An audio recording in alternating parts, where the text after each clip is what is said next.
We start with some good news for a change. We all need that, right? So Eskom says the current spate of rolling power cuts should come to an end by the end of next week. The power utilities executives have been taking President Cyril Ramaphosa and other cabinet ministers on a tour of the Tutuka power station today. Let's find out exactly what happened there. I'm joined now by ENCA's Pule Lechuti-Jones, who joins us from Mpumalanga. Pule, good afternoon. So it would seem we have some light at the end of a long tunnel that we've been through of load shedding over the last few weeks, at least a month or so, of rolling power cuts at various stages. What exactly did President Ramaphosa say about the prospect of load shedding being suspended, albeit temporarily, towards the end of this week, of the coming week? Yeah, well, Tulas is vowed to pursue, economic reform plans to secure reliable supply of sustainable energy as well. And of course, this comes in weeks of what we've been going through as a country in terms of the bad load shedding crisis that has also not only impacted the people of the country, but businesses as well and the economy at large. And now we're at the Tutuka power station in Mpumalanga, which has a generational capacity of about 3,654 megawatts as well, which is quite a bulk of supply.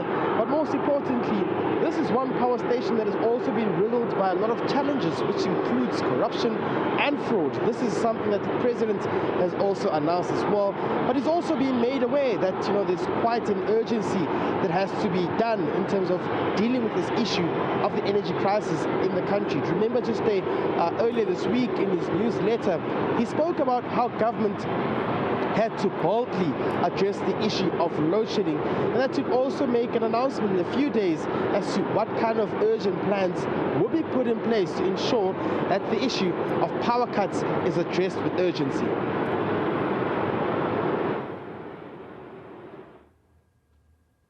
Towards the end of the coming week, we should emerge from load shedding. We have already lifted our indication for load shedding going forward. We've got a couple of big units returning, so that's positive news. Towards the end of July, the risk will be significantly diminished once Koeberg 2 comes back to the grid. That's about 920 megawatts, so that will bring a large measure of relief. But ultimately, to put load shedding to bed, what we need is additional capacity, because the system as it is at the moment is still unreliable and unpredictable. So, Pule, despite many people asking for accountability of what it is that the president, his executive, as well as the leadership at Eskom have been doing since they came into office, it would seem that the president and other members of his leadership team continue to foreground the issue of state capture and corruption. What is he saying about that particular aspect and how it is going to be dealt with?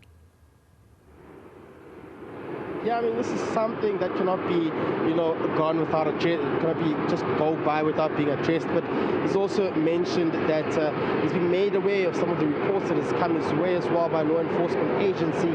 He's quite impressed with what he says has been accountability in terms of some officials who've been involved in state capture allegations linked to Eskom having to be prosecuted. He's still saying there should be room for ensuring that there is more arrests that are being made as well.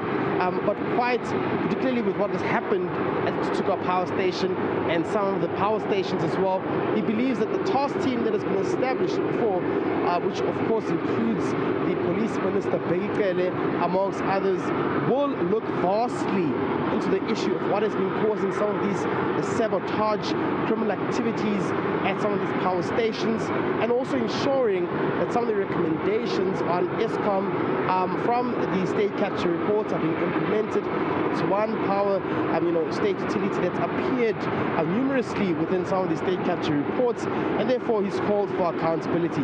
Perhaps we could just take a listen to what he had to say in terms of ensuring that people who are implicated are being dealt with as well.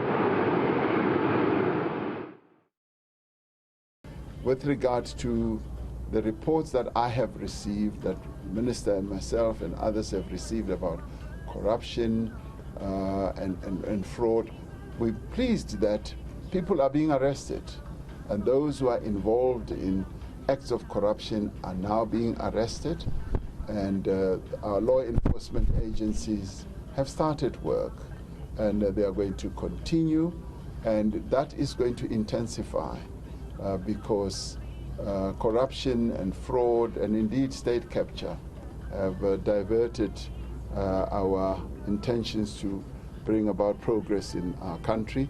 So we are going to be paying close attention to issues of corruption and fraud. Unfortunately, here, as we speak, already the word is out that yes, we're focusing on going after those who are corrupt and who are fraudulent as well. Pule, invariably when you hear that something has gone wrong and there's generating capacity that has been lost, with the likelihood that Eskom will implement load shedding at short notice, as we know, Sikonathi Mantshantsha likes to warn us, to forewarn us before the blackouts actually get underway. The name of the power station, Tutuga, almost invariably comes up. So I'm just wondering what it is that the president was told about the state of this power station. What are the problems? What makes it to be at the heart of many of the problems that we experience from time to time? And I imagine that that assertion on my part is borne out by the president starting his oversight over the Eskom plant there. It would seem to suggest that it is central to many of the problems we experience. Yeah, definitely. I mean, you remember just 2 months ago when there was an Eskom briefing, the CEO, Andre de Ruyter, said this was one of the worst performing power stations in the country. And remember that there was an investigative piece that we did to us where a report that leaked showed that investigators who were commissioned by Eskom could identify that there was sabotage that had taken place here at the power station, meaning this is more of people who had inside information to how the power station had been operating, were behind some of the criminal activities that took place. That was according to that report, was commissioned by BizTraces as well. But secondly, there's also been allegations of how fuel has gone missing here at the power station as well. So you get to see the notorious criminal activities that have been taking place here, which has now caught not only the attention of the senior management at Eskom, but also to say government should have a right-hand approach as to come and see and pay oversight as to what is happening here. But central to that as well, hopefully this time around there will be some sense of accountability with the task team that has been established. I mean, the president's not new to the challenges that have been facing Eskom. He was once in the Eskom war room as well. So clearly he's got some insight of what has been happening at some of these power stations. And now it's just a matter of time for him to actually start getting the ball rolling and start, ensuring that issues of load shedding don't become a problem and don't blow up in the face of government. These are things that have to be addressed while still early to us, and government and of course the president are quite confident that going forward they can ensure that they can fix the issues of power cuts. I don't know, just about 3 months ago in April, the Eskom senior management said we would face just about 101 days of load shedding. We haven't reached that part yet, and already they're talking about the end of load shedding by the end of next week. Well, it remains to be seen, Tulas.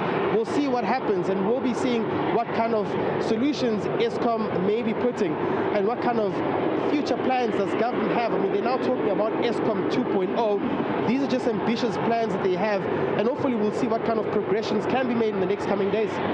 Yeah, I'm glad you raised that issue of what many are calling Eskom 2.0, Pule, because it segs nicely into my next conversation. ENCA's Pule Littrity Jones out in Standerton in Mpumalanga.